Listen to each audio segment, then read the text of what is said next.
વડોદરામાં સામાન્ય નાગરિક માટે ટ્રાફિકના નિયમોનું કડકાઈથી પાલન કરાવનારા પોલીસ ખુદ ટ્રાફિક વધારો કરવાની ભૂમિકામાં જોવા મળી રહી છે, કારણ કે શહેરના સયાજીગંજ સહિતના ત્રણ પોલીસ સ્ટેશનની બહાર રસ્તા પર ખડકાયેલા ડિટેઇન કરેલા વાહનો ટ્રાફિક માટે અડચણરૂપ બની રહ્યા છે।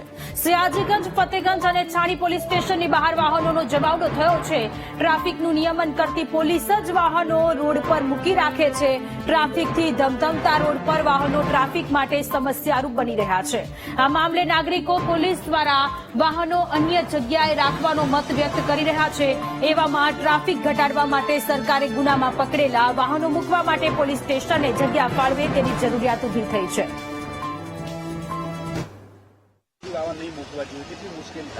થાય નહીં તો બરોબર છે, અને બહુ મુશ્કેલ થાય, ટ્રાફિકમાં તકલીફ થાય, બધું થાય। પોલીસે હટાઈ લેવા જોઈએ, હટાઈ લેવું જોઈએ ને, તો અહીંયાથી બીજે કઈ મૂકી દેવા જોઈએ। અહીંયા ટ્રાફિક જોડે સ્ટેશન છે, સ્ટેશનમાં ભીડ થાય। સરકારનો પણ આદેશ છે, તેમ છતાં નથી કરતા। એ તો ખરેખર ખોટું જ છે। તો સરકારનો હક જ છે કે જપ્ત કરેલા વાસણ મૂકવા જોઈએ, પણ આવી જગ્યા પર ના મૂકવા જોઈએ કે પોતાનો ટ્રાફિકનો અડચણ થાય એવું। હું તો કહું છું કે સરકાર બી આમાં કડક પગલાં લેવા જોઈએ। હું તો હું કહું છું કે રોડ પર સાધન મૂકવા ના જોઈએ આ લોકોને। મારો મંતવ્ય એ જ છે। અહીંયા આવતા જતા ટ્રાફિક બહુ હેરાન થાય છે, પબ્લિક હેરાન થાય છે। અહીંયા આગળ લોકોને સરકવું અઘરું પડે છે, બીજું કશું હોતું નથી એમાં। જે પ્રમાણે વાત કરું કે અત્યારે સૈગન પોસ્ટની અંદર ઘણી બધી ગાડીઓ એવી ફોર વ્હીલ ડિટેન કરેલી છે, જે પણ ગુનામાં છે, ગુનાને લાગતા ઓળખતા લોકોને પકડીને ગાડીઓ ડિટેન કરી છે।